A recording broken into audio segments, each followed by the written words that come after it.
अस्सलाम वालेकुम नाज़रीन, आप देख रहे हैं प्रोग्राम रियासत और अवाम और मैं हूं मारिया जदू। नाज़रीन, वज़ीर आज़म का कलअदम तंजीम के मुतालबात मानने से इनकार, रास्ते बंद करने वालों से सख्ती से निपटने की हिदायत जारी की गई है।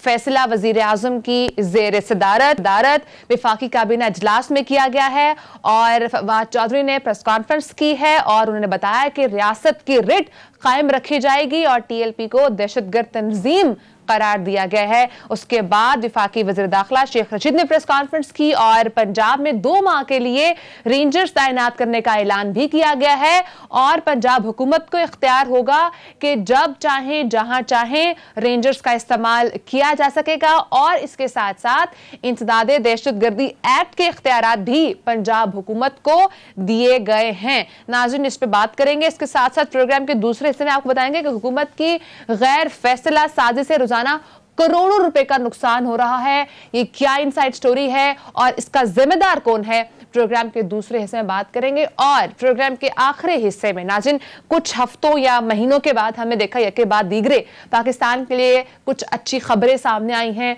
वो 3-4 अच्छी खबरें क्या हैं और कौन कौन सी हैं, प्रोग्राम के आखिर में आपके साथ वो तमाम अच्छी खबरें शेयर करेंगे। नाज़रीन, मेरे साथ प्रोग्राम में आज स्काइप के थ्रू सहाफ़ी तज्ज़ियाकार सिद्दीक जान मौजूद हैं और स्टूडियोज में तज्जियाकार अदील वड़ाइच भी हैं। अदील, प्रोग्राम का आगाज में आपसे करूंगी, ये बताइएगा कि वज़ीर आज़म ने जो कलअदम तंजीम के मुतालबात मानने से इनकार किया है और ये सख्ती से मैसेज दिया गया है कि रियासत की रिट को कायम रखा जाएगा। ये तमाम मामलात को अगर हम देखें तो सिचुएशन कहाँ जा रही है, क्या मामलात कंट्रोल हो पाएंगे? देखें, पहले तो ये बड़ा अनफॉर्चुनेट है एक ऐसे वक्त में जब पाकिस्तान के लिए अच्छी खबरें आने का सिलसिला शुरू हुआ खुदा खुदा करके, और इसको हम प्रोग्राम के अगले हिस्से में जाके इस पर बात भी करेंगे।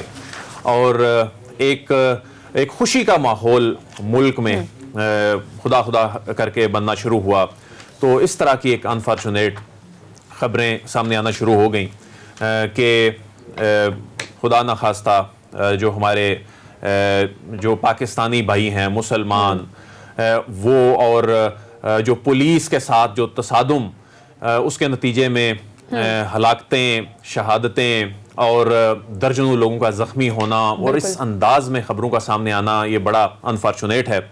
उस पर हम तो यही कहेंगे कि खुदारा इस पर गौर करें कि जो बुनियादी हकूक़ हैं, लोगों के हकूक़ हैं, जो रियासत के अमूर के रस्ते में जो रुकावट है, उसके बाद हुकूमत ने ये फैसला किया, बल्कि रियासत ने ये फैसला किया। मैं यहाँ ये बताऊं कि ये रियासत का फैसला है, ये किसी एक शख्सियत या हुकूमत का तो फैसला नहीं है कि इस अंदाज में निमटने का फैसला किया है। लेकिन मैं समझता हूँ कि जो वहाँ पर पाकिस्तानी शहरी जिस अंदाज में ये सारा कुछ मामला हो रहा है और उसको जो रंग देने की कोशिश की जा रही है, इसमें उन्हें देखना चाहिए कि क्या कोई तीसरी कुव्वत तो इसमें फायदा नहीं उठा रही। अस्सलातु वस्सलामु अलैका या रसूल अल्लाह कहने वाला तो पुरतशद्दुद हो ही नहीं सकता, वो तो किसी का हक सल्ब कर ही नहीं सकता, वो तो किसी के रास्ते में रुकावट डाल ही नहीं सकता।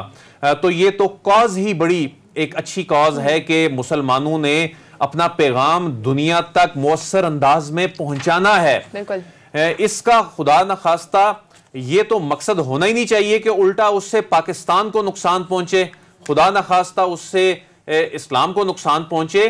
तो इसमें यह देखना होगा, इसमें दोनों फ्रीकैन को यह देखना होगा कि क्या इसमें कोई और फायदा उठाने की कोशिश तो नहीं कर रहा। ये पुरतशद्दुद कैसे हो गया जब कल तक ये बात हो रही थी, जब वुज़रा वफाकी और सूबाई वुज़रा ये कह रहे थे, जब कल शेख रशीद साहब ये कह रहे थे कि मामला जो है फामो तफहीम से हल हो जाएगा सिवाय एक आध मामले के, बाकी तमाम चीज़ें तय पा गई हैं। राजा बिशारत साहब से बात हुई मीडिया की, वो ये कह रहे थे। फिर अचानक आज इस अंदाज में जब चीज़ें सामने आई हैं तो ये वाकई बड़ा तशवीशनाक है, क्योंकि दूसरी जानिब भी मुसलमान हैं, पाकिस्तानी भाई हैं, इस जानिब भी हमारे भाई जो हैं पुलिस एहलकार हैं। तो क्या पुलिस एहलकार जो हैं वो आशिक़े रसूल नहीं हैं, वो भी मुसलमान हैं। तो उधर भी मारिया, जब उधर भी लोगों को अगर नुकसान पहुंचेगा तो वो हमें ही नुकसान पहुंचेगा। और जब पुलिस एहलकारों को भी नुकसान पहुंचेगा, शहादतें होंगी, उनके सर फटेंगे, तो वो भी हमें नुकसान पहुंच रहा है। अपने लोग हैं। इससे पाकिस्तान का नुकसान है जो कि नहीं होना चाहिए। इस मामले को अफाम तफहीम से बातचीत के जरिए हल होना चाहिए। जो तशद्दुद है या दूसरी जानिब से भी या कोई तीसरा फरीक भी अगर इसमें कोई किरदार अदा करने की कोशिश कर रहा है, तो ये तशद्दुद तो ये लोगों को समझना चाहिए, आम पाकिस्तानी शहरी को समझना चाहिए। देखिए, जब रियासत, ये कोई हुकूमत या किसी इंडिविजुअल का फैसला नहीं है, रियासत ने अपनी रिट तो बहरहाल बरकरार रखनी है। और इसमें देखें, आज जो वफाकी वज़रा की जानिब से ये कहा गया है कि इस वक्त ज़ाहिर है दुनिया की नजरें पाकिस्तान पर हैं, पाकिस्तान FATF की ग्रे लिस्ट से नहीं निकला, पाकिस्तान पर उस फोरम पर यह सवालात उठाए जा रहे हैं कि ये जो फाइनेंसिंग होती है तंजीमों की, ये किस अंदाज में होती है, इनको कैसे रोका जा रहा है, और ऐसे में दुनिया में क्या मैसेज आ रहा है। और दूसरी बात यह है, कुछ चीजें जो हैं उसमें हुकूमती साइड से भी देखना चाहिए कि आप मुआहदे करते रहे हैं, आप क्यों मुआहदे करते रहे हैं, आप किसके कहने पे मुआहदे करते रहे हैं। आपने एक मरतबा नहीं, दो मरतबा नहीं, तीन मरतबा नहीं, चार मरतबा नहीं, और हुकूमत ये हो या गुज़िश्ता हुकूमत हो, तो ये चीजें। और दूसरी बात यह है कि जब आप किसी को कोई मुआहदा करते हैं तो वो जिस तरह कहा जाता है ना कि आप लारा लगा देते हैं और उसके बाद फिर आप को अगले को मुतमिन करना होता है, तो बातचीत के जी बिल्कुल। और आप ये देखें, अब इसमें भी एक बड़ी कंफ्यूजन है। उसमें कंफ्यूजन क्या है कि अब दूसरी जानिब से यह भी कहा जा रहा है, जो मुज़ाकराती कमेटी में लोग थे वो कह रहे थे जी कि हम तो ये बात ही नहीं कर रहे, फ्रांस के सफीर वाले मामले पे आपने हमारे साथ मुआहदा किया कि पार्लियामेंट में कम से कम इस पर बहस होगी, तो इस पर भी। लेकिन जो हुकूमत है वो ये कह रही है कि नहीं, ये कहा जा रहा है कि सफारत खाना बंद किया जाए, तो इसमें भी क्लैरिटी जो है वो सामने आनी चाहिए। बहरहाल ये नुकसान खुदा ना खास्ता पाकिस्तान का नुकसान है, इसमें जो दोनों जानिब के लोग हैं वो हम ही हैं, वो पाकिस्तानी हैं, वो मुसलमान हैं, और एक ऐसे कॉज के लिए कि दुनिया में पाकिस्तान ने मुकदमा लड़ना है, जो इस्लामोफोबिया के हवाले से मुकदमा लड़ना है, जो नामूसे रसालत के हवाले से दुनिया में पाकिस्तान यह मुकदमा लड़ रहा है। और वजीर आजम इमरान खान इस हवाले से बड़ी एफर्ट्स कर भी रहे हैं, जो नजर भी आ रही हैं, बड़े बड़े फोरम्स पे वो जाके बात करते हैं। लेकिन जब वो इस अंदाज में होगा, जब FATF, अच्छा अब ये देखें ना, अब मैं ये एक यूरोपीय यूनियन के हवाले से एक बात यहां जरूर करना चाहता हूं कि देखें, इसमें फिर जब तीसरा फरीक फायदा उठाता है, पाकिस्तान दुश्मन फायदा उठाने की कोशिश करता है, वो किस तरह उठाने की कोशिश करता है कि इस तरह तो वो वहां यूरोप में कोई फंडिंग करके, खुदा ना खास्ता कोई ऐसी लॉबिंग करके, कोई इस तरह का इवेंट जो है कोई अनफॉर्चुनेट हो और वो पाकिस्तान की यूरोपीय यूनियन के साथ दूरियां बढ़ाने के लिए, उनके लिए तो फिर बड़ी आसानी होगी। आपकी तो एक्सपोर्ट्स जो हैं वो खत्म हो जाएंगी, आपकी तो मईशत को धचका लगेगा। हर चीज पे इफेक्ट पड़ता है, दिल, हर चीज पे इफेक्ट पड़ता है। सिद्दीक, आपकी तरफ आऊंगी। वफाकी हुकूमत ने कुछ रोज जो धरना करने वाली जमात है TLP, उसको उन्होंने कहा है कि अस्करियत पसंद तंजीम है, इसको ये करार दिया जाए और उनके खिलाफ ऑपरेशन करने का भी फैसला किया है। हमेशा इस तरह की बातें तो होती हैं, लेकिन at the end of the day ये तमाम चीज़ें किसी सियासी मसलहत का शिकार हो जाती हैं और हम देखते हैं कि उसमें इम्प्लीमेंटेशन नहीं हो पाती है, रिजल्ट्स वो नहीं आते हैं, और अल्टीमेटली चूंकि दोनों तरफ अपने लोग होते हैं और नुकसान हमारा अपना, हमारे मुल्क का होता है। तो क्या आप समझते हैं कि इस बार कोई रिजल्ट निकलेगा, कोई इम्प्लीमेंटेशन होगी और तमाम चीज़ें किसी सियासी मसलहत का शिकार नहीं होंगी? देखिए हमारी अगले 2-3 दिन बहुत इंपॉर्टेंट है और बहुत सेंसिटिव है। अगले 2-3, अल्लाह ताला पाकिस्तान पर अपना करम करे, अगले 2-3 दिन जो है वो बड़े खतरनाक हो सकते हैं। उसकी रीजन ये कि TLP के कारकुनान सड़कों पर हैं और रियासत ने भी फैसला कर लिया है कि अब मजीद कोई भी उनकी बात नहीं मानी जाएगी, नहीं सुनी जाएगी। अच्छा, ये एक हिकमत अमली भी हो सकती है।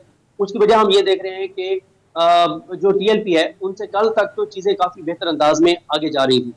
अब शेख रशीद साहब जो बात बता रहे हैं, जो मुज़ाकरात करने वाले थे, शेख रशीद साहब ये कहते हैं कि अल्लामा साद खान रिजवी के साथ जो उनकी मुलाकात हुई, जो उनकी बात हुई, उसमें यह तय हुआ था कि हम TLP जो कलअदम करार दिया गया था वो फैसला वापस ले लेंगे। इनके जितने भी कारकुनान को फोर्स शेड्यूल में डाला गया है वो फैसला भी वापस ले लेंगे। इनके ऊपर जितने मुकदमात हैं वो भी खत्म कर देंगे, जितने लोग हिरासत में उनको भी रिहा कर देंगे, और सबसे बड़ा जो है एक मुतालबा है, अल्लामा साद खान रिजवी जो है उनको भी रिहा कर दिया जाएगा। उसके बाद लेकिन अच्छा, मुझे यहाँ पे लगता है कि TLP भी दो हिस्सों में तकसीम है। TLP के अंदर एक सोच वो है जो ये समझती है कि क्योंकि हम एक सियासी जमात भी हैं तो हमें एक सियासी जमात के तौर पे बिहेव करना चाहिए, और अगर हमें ये 3-4 चीजें मिल रही हैं और ये छोटी चीजें नहीं है, देखें कल बहुत ज्यादा तनकीद शुरू हो गई थी इमरान खान साहब पर और साथ ही हुकूमत के ऊपर के हुकूमत लेट गई है, रियासत लेट गई है। इसमें सबसे ज्यादा शर्मनाक किरदार हमारे मीडिया के लोगों का है। हम जब हुकूमत जो है वो उनके साथ बातचीत कर रही थी, हुकूमत बातचीत से मामला तय कर रही थी, तो हमने हुकूमत को कहा कि हुकूमत लेट गई है, रियासत लेट गई है, ये क्या तरीका है, ये है। अब जब रियासत ने फैसला किया कि ताकत से रोकेंगे, तो अब हम कह रहे हैं कि अपने लोगों पे आप जुल्म कर रहे हैं, अपने लोगों पे आप तशद्दुद कर रहे हैं। जो बात अदील बड़ाई साहब ने की वही दुरुस्त बात है। दोनों तरफ हमारे अपने लोग हैं, एक तरफ पुलिस हमारी अपनी है तो दूसरी तरफ उनमें भी तो पाकिस्तानी है ना सारे। लेकिन इस वक्त सबसे ज्यादा जो नुकसान दे रही है वो फेक न्यूज नुकसान दे रही है। फेक न्यूज किस तरह से?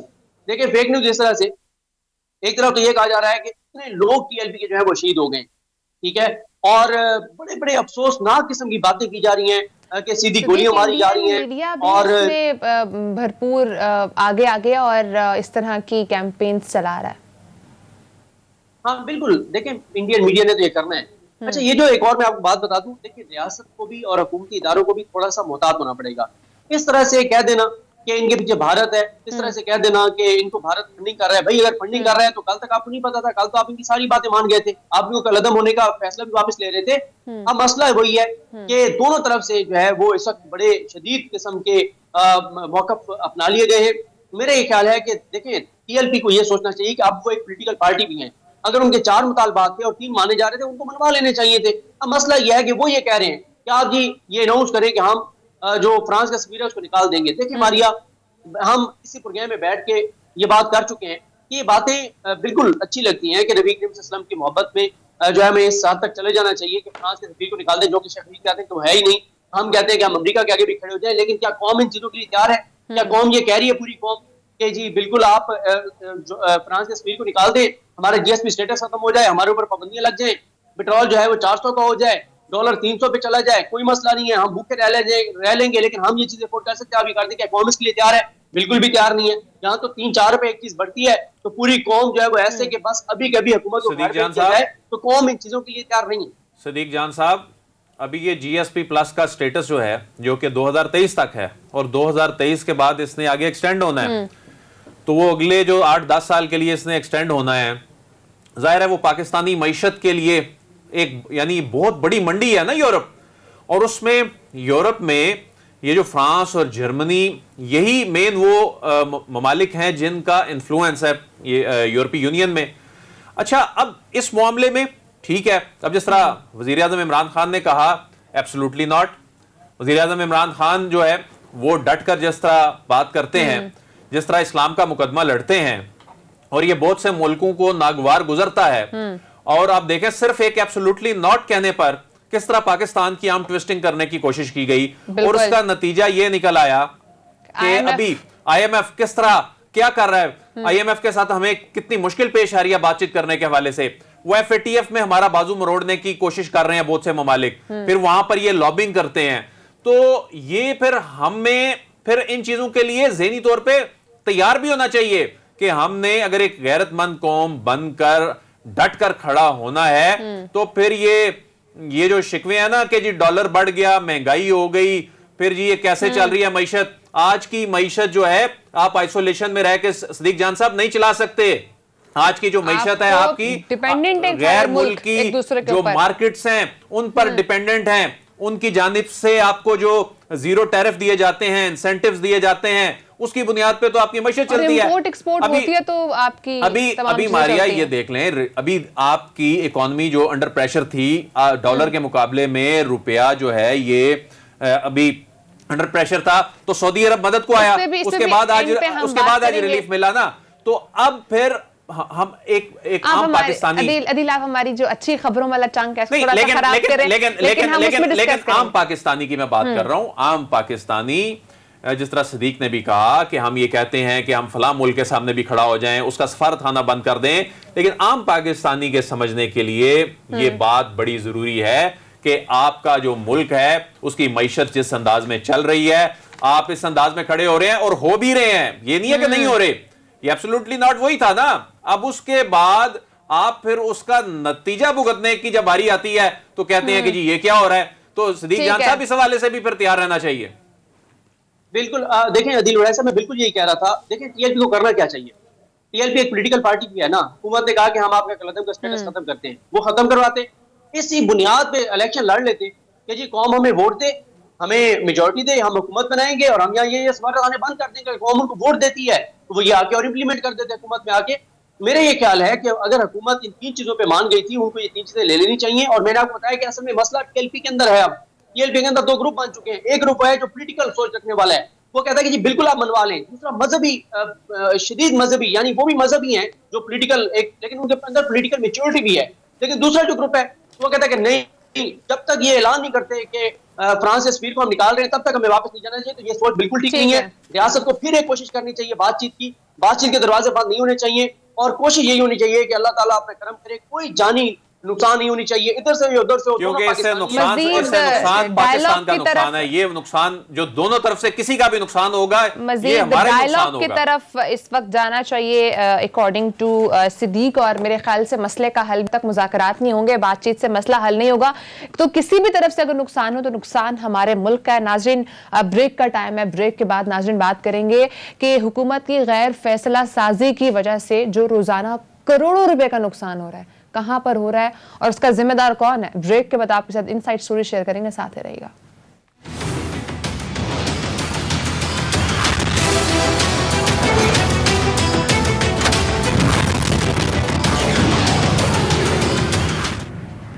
वेलकम बैक नाज़रीन, आईपीपीज़ ने पाकिस्तान के साथ माजी में जो कुछ महंगे मुआहदे किए थे उन पर नई यानी कि पीटीआई की हुकूमत ने नजरसानी करवाई और अब उस पर जब इम्प्लीमेंटेशन का टाइम आया है तो हुकूमत की जानिब से कुछ गैर ज़रूरी डिले देखने को मिल रहा है। अदील, एक तो इस स्टोरी के थोड़ा सा बैकग्राउंड शेयर कीजिएगा, प्लस ये जो हुकूमत की गैर फैसला साजी है इसकी वजह से जो करोड़ों का नुकसान हो रहा है उसका जिम्मेदार कौन है।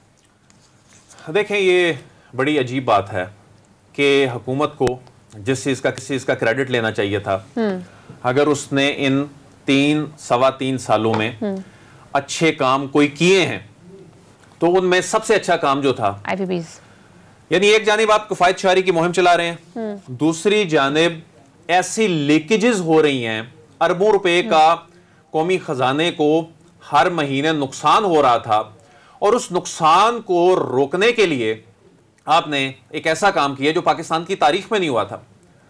यानी मुआहिदे महंगी बिजली के कर लिए माजी की हुकूमतों ने, बिजली पैदा करने की कैपेसिटी ज्यादा हासिल कर ली, मुआहिदे ऐसे कर लिए कि हम वो बिजली खरीदें या ना खरीदें, पैसे हमने देने हैं, वो मेरी जेब से जाने हैं, आपकी जेब से जाने हैं, आम पाकिस्तानी की जेब से जाने हैं।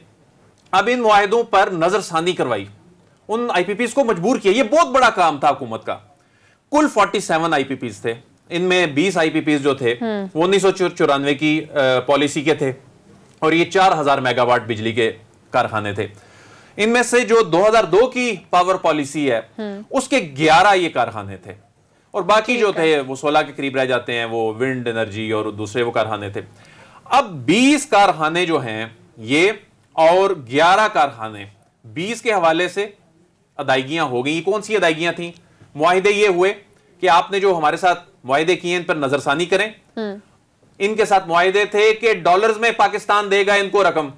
आज देखें कि डॉलर जो है वो कहां पहुंच गया है। डॉलर चाहे 125 पे पहुंच जाए, 200 पे खुदा ना खास्ता पहुंच जाए, रकम हमने डॉलर्स में पे करनी है।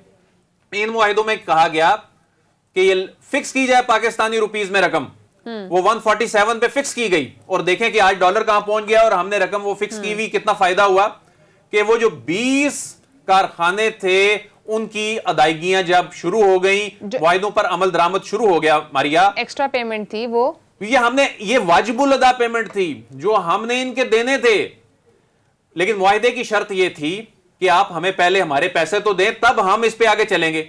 वो 20 की हद तक तो आपने पेमेंट्स कर दी। उस पे जून से लेके अब तक 15 अरब रुपए तक पाकिस्तान को फायदा हुआ है। बाकी 11 मुआहिदे जो कि 2002 की पावर पॉलिसी के थे, इसमें कहा गया जी नहीं वो नैब से क्लियरेंस कराएं तब वो होगी, क्योंकि फिर नैब वाले जो हैं वो पीछे पड़ जाते हैं, कौन बाद में पेशियां भुगतता फिर। उसके बाद जी फिर वो ये भी पहली मर्तबा हुआ कि नैब से क्लियरेंस करवाई गई। जब नैब से क्लियरेंस हो गई उसके बाद जो तमाम रेलेवेंट फोरम्स हैं, जिसमें ईसीसी है, जिसमें फेडरल कैबिनेट है, इसमें एक दो और फोरम्स हैं, वहां से मंजूरी हो गई कि इनको रकम अदा करें ताकि इनके साथ भी मुआहिदों पर अमल दरामद शुरू हो, डॉलर का रेट फिक्स हो, जो डॉलर में पेमेंट करनी पड़ती थी वो फिक्स 147 रुपए हो, इनके हीट रेट टेस्ट हो, यानी ये बताते कुछ और हैं, इनकी पैदावारी सलाहियत कम है और ये पैसे ज्यादा ले रहे हैं। फिर ये मुआहिदा था जो टेक एंड पे और टेक और पे, बिजली खरीदें या ना खरीदें, पेमेंट हमने करनी है। उन्होंने कहा नहीं, जितनी खरीदेंगे पेमेंट उतनी की करेंगे।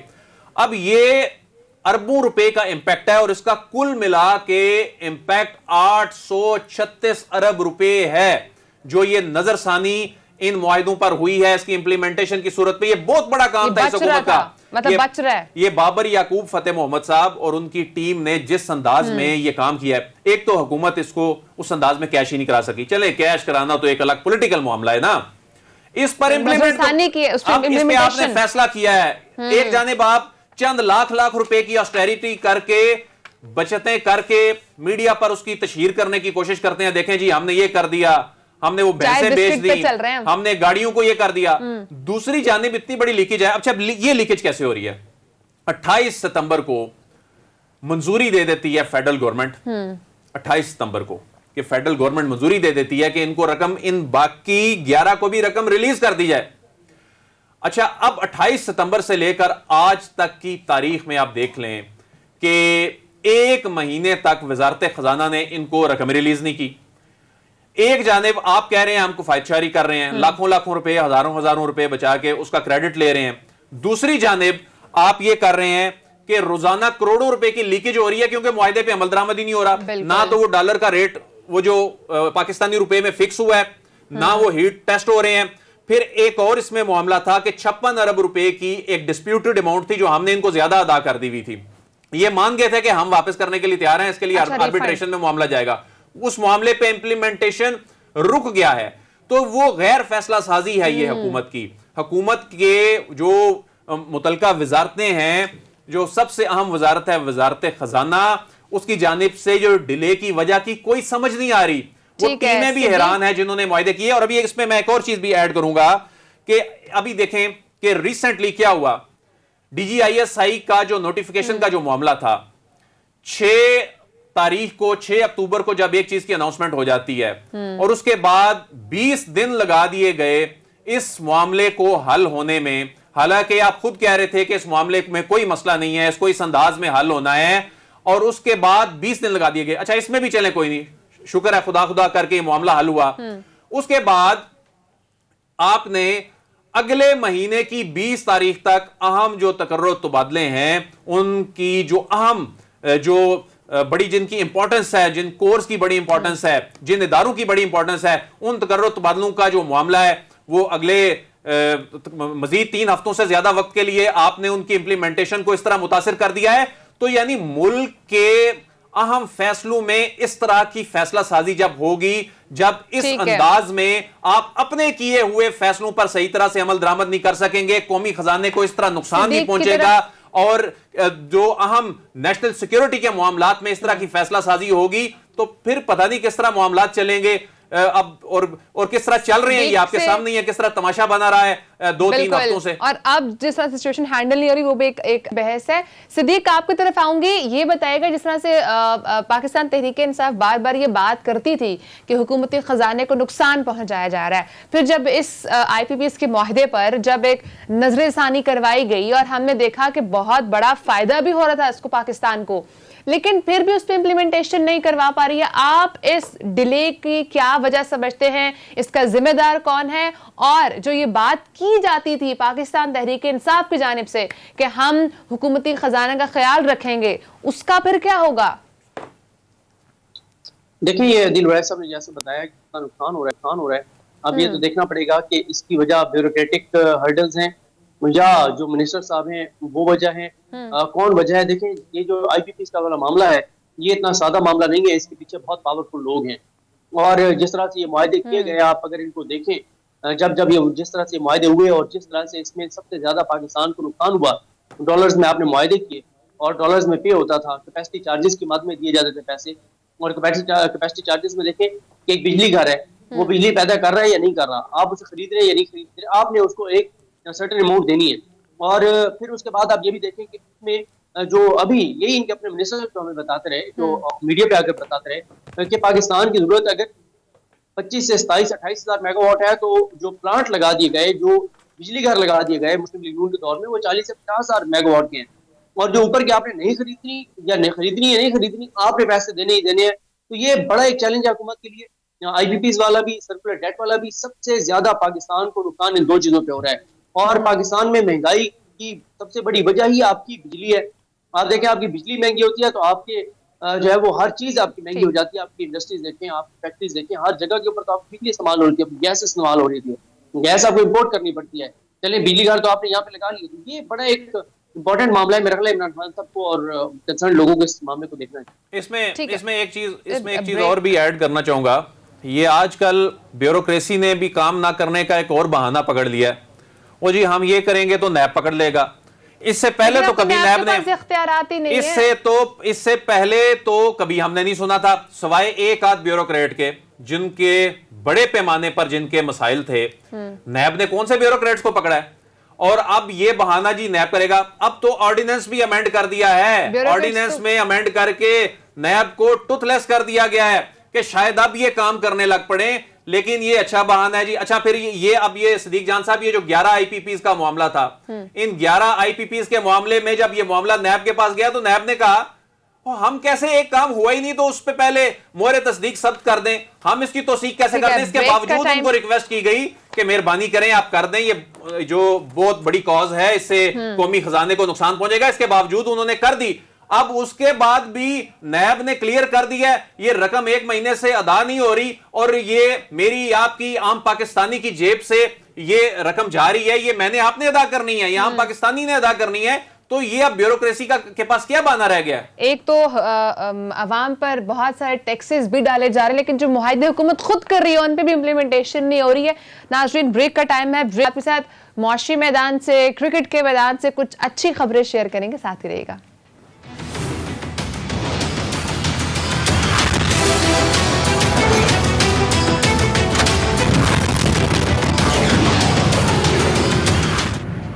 वेलकम बैक नाजरीन, पाकिस्तान के लिए के बाद दीगर कुछ अच्छी खबरें आई हैं। क्रिकेट के मैदान से बात करें तो ग्रीन शर्ट्स ने पाकिस्तानियों का सर फखर से बुलंद किया है। जिस तरह से कल पाकिस्तान वर्सेस न्यूजीलैंड का मैच था, हम सब ने देखा पाकिस्तान क्रिकेट को नाकाम बनाने के ख्वाब देखने वालों को मुंह की खानी पड़ी। उसके साथ साथ पाकिस्तान सऊदी अरब के साथ खड़ा है। सऊदी अरब ने मुश्किल वक्त में पाकिस्तान का साथ भी दिया है और मौशी मुश्किल में पाकिस्तान का साथ देने पर उन्होंने $3 अरब देने का फैसला किया है। उसके साथ साथ 1 अरब इस हवाले से उधार तेल भी खरीदने के हवाले से भी जो है वो सऊदी अरब ने ग्रांट जो है वो मंजूर की है। अदील, पहले जो सऊदी अरब ने एक जो फैसला किया है $3 अरब, जो कि सम अप करें तो 1 अरब 20 करोड़ डॉलर्स बनते हैं, सऊदी अरब पाकिस्तान को देने का फैसला किया है। इतने हार्ड टाइम में जिस तरह सऊदी अरब ने पैसे दिए हैं, ये कितना पाकिस्तान के लिए फायदेमंद हो सकता है, पाकिस्तान की इकोनॉमी के लिए कितना फायदेमंद हो सकता है? देखें, सऊदी अरब जो है हमारा ब्रदर मुल्क, हमेशा मुश्किल वक्त में पाकिस्तान के साथ खड़ा हुआ है और पाकिस्तान को भी फख्र है अपने इन ब्रदर ममालिक के साथ ताल्लुकात पर। और अब देखें कि एक ऐसे वक्त में जब पाकिस्तान की मईशत जो है वो दबाव में थी, डॉलर जो है मुसलसल उड़ान भर रहा था। आज कई दिनों बाद जो डॉलर है उसको धचका लगा है और वाकई देख के हैरानी हुई कि ₹2 से जायद वो नीचे आया ओपन मार्केट में रुपए के मुकाबले में। तो अब ये जो 2 चीजें हैं इस वक्त, सबसे बड़ा चैलेंज क्या था पाकिस्तान के लिए इस वक्त, जो ऑयल प्राइसेस के हवाले से दुनिया में बढ़ती जा रही हैं और हमने जो सबसे ज्यादा पेमेंट्स करनी होती हैं वो ऑयल प्राइसेस के जो ऑयल इंपोर्ट के हवाले से करनी होती हैं। इसमें अगर उधार तेल पाकिस्तान को मिल रहा है तो मैं कहता हूं कि ये बहुत बड़ा रिलीफ है, पाकिस्तान की मईशत के लिए सुख का सांस है। और एक ऐसे वक्त में जब आपके ज़रिए मुबादला के जो ज़खायर हैं वो डिस्टर्ब हो रहे थे, आपने गैर मुल्की आपने जो बैरून ममालिक पेमेंट्स करनी थी, आपकी इंपोर्ट्स बढ़ रही थी, आपका रुपया प्रेशर में था, उसके बाद वो आपके सेंट्रल बैंक में जो $3 अरब वो जमा करवा रहा है और उसका इम्पैक्ट आगे जाके भी आएगा। अब IMF जो है जो बड़े नखरे भी दिखा रहा था और जो शराइत जो हैं वो बढ़ाता ही जा रहा था। तो ये तो अपनी जगह बात जो सामने आ रही है कि पाकिस्तान IMF की जो तमाम शराइत मान रहा है, लेकिन अब शायद उनके रवैये में भी कोई थोड़ी सी नरमी आ जाए, क्योंकि पाकिस्तान की इस वक्त जो मजबूरी थी, ये एक इतना बड़ा रिलीफ पाकिस्तान को जो मिला है, पाकिस्तान के लिए बड़ी खुशी की खबर है। तो इसमें मैं ये भी समझता हूं कि सऊदी अरब के साथ ये जो दो तरफा जो ताल्लुकात हैं, ये इसमें सबसे बड़ा जो रिलीफ पाकिस्तान को मुआशी तौर पर इस वक्त इस सुख के सांस की जरूरत थी। हमारे जो यहाँ पर सफीर हैं, जो सऊदी अरब के पाकिस्तान में सफीर हैं, नवाफ सईद अल मालकी, वो बड़े एक्टिवली जो हैं वो दोनों मुमालिक के दरमियान जो ब्रिज का किरदार अदा करने के हवाले से बड़ा अहम किरदार अदा करते रहते हैं, बड़े एक्टिव नजर आते हैं। बिल्कुल, जहां पर मौशी मैदान से अच्छी खबर आई है, वहीं पर के मैदान से बहुत अच्छी खबर आई है। सिद्दीक, आपको जाने पाऊंगी, रमीज राजा ने जो बयान दिया था, सबसे पहले मैं आपको सुनवा देती हूँ नाज़रीन, जरा वो सुने, उसके बाद फिर मैं सिद्दीक से कमेंट लेती हूँ कि जिस तरह से अगर हम चाहें पाकिस्तान की क्रिकेट टीम अगर अच्छा खेलती है, परफॉर्म अच्छा करती है, टॉप 3 टीम्स में से अगर वो डिक्लेयर होती है, तो किस तरह से बाकी ममालिक पाकिस्तान के साथ खेलना चाहेंगे। और यहाँ पर अगर हम पाकिस्तान के अंदर भी सीरीज करवाएंगे तो फॉर श्योर वो यहाँ पर आएंगे। क्या कहेंगे आप? देखिए, हम टीम को बिल्कुल क्रेडिट दे रहे हैं, चाहे वो इंडिया से जीते हैं या न्यूजीलैंड से जीते हैं, लेकिन मेरा ख्याल है क्रेडिट रमीज राजा साहब का भी बनता है।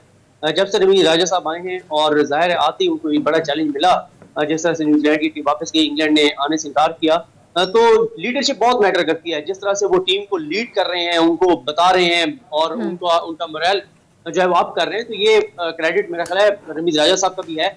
और साथ ही आपको पता है प्राइम मिनिस्टर पाकिस्तान इमरान खान साहब भी टीम से मिले, उन्होंने भी यही बात कही थी।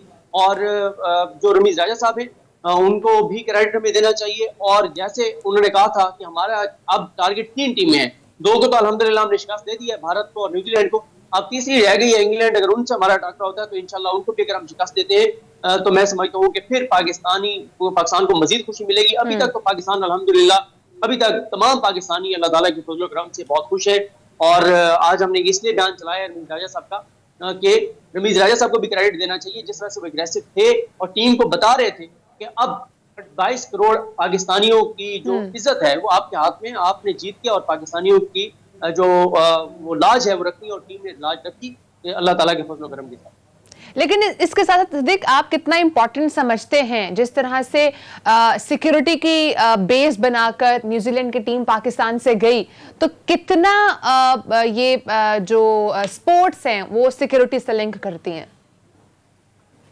देखिए, ये तो साजिश थी, वो साजिश पकड़ी भी गई थी, लेकिन एक चीज है, न्यूजीलैंड की टीम को मेरा ख्याल है गिफ्ट भिजवाना चाहिए, फूलों का गुलदस्ता भिजवाना चाहिए डॉक्टर नोमान नियाज साहब को, कि इंग्लैंड की टीम के खिलाफ जो कुछ सोशल मीडिया पे हो रहा था, डॉक्टर नोमान नियाज साहब ने जिस तरह से मिसबिहेव किया शुएब अख्तर के साथ, जो कि हमारे हीरो हैं, उसके बाद वो तमाम गुस्सा, वो नफरत, वो फिर आपको पता है कई लोग गालम गलोच भी करते हैं, वो सब कुछ डाइवर्ट हो गया नोमान नियाज साहब की तरफ। और अफसोसनाक बात यह है कि वो आज भी PTV पर प्रोग्राम कर रहे थे, बावजूद इसके कि इंक्वायरी शुरू हो गई, तो जब तक इंक्वायरी हो रही थी उनको ऑन एयर नहीं होना चाहिए था। और आज पाकिस्तान की कौम ने जो है वो खड़े होकर दिखाया शुएब अख्तर के साथ। जाहिर है शुएब अख्तर हमारे हीरो हैं। एक चीज है वो हमें देखने में मिली कि वो न्यूजीलैंड से डाइवर्ट हो गया सारा सोशल मीडिया डॉक्टर नोमान नियाज साहब की तरफ।